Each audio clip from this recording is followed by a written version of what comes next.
Bütün günü qaçırsan, amma hələ də bir tərpəniş yoxdur. Səhərdən axşama qədər zənclər, meyllər, vacib görüşlər. Gün bitir, sən tükənirsən. Amma ən vacib işin yerindən tərpənməyib. Tanış gəlir. Gəl dürüst olaq. Biz çox vaxt əsl işdən qaçmaq üçün özümüzə məşğulluq uydururuq. Çünki məşğul görünmək, fokuslanıb çətin bir işi bitirməkdən daha asandır. Mən də illərlə bu tələyə düşmüşəm. Təqvimimi xırda, mənasız işlərlə doldurub özümü aldadırdım ki, güya işləyirəm. Amma reallıqda sadəcə xaosun içindəydim. Bu gün bu illüziyanı dağıdıram. Bir qayda tətbiq edirəm. 80-20 prinsipi. Sənə nəticənin 80%-ni verən o 20%lik vacib işi tap və digər hər şeyi kənara qoy. Bu gün sadəcə o bir dənə böyük işi bitir. Və ən əsası, bir sualım var.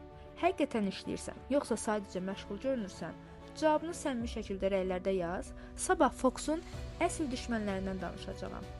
İzləmədə qal və unutma. Qaçmaq hərəkət etməkdir, amma irəliləmək deyil.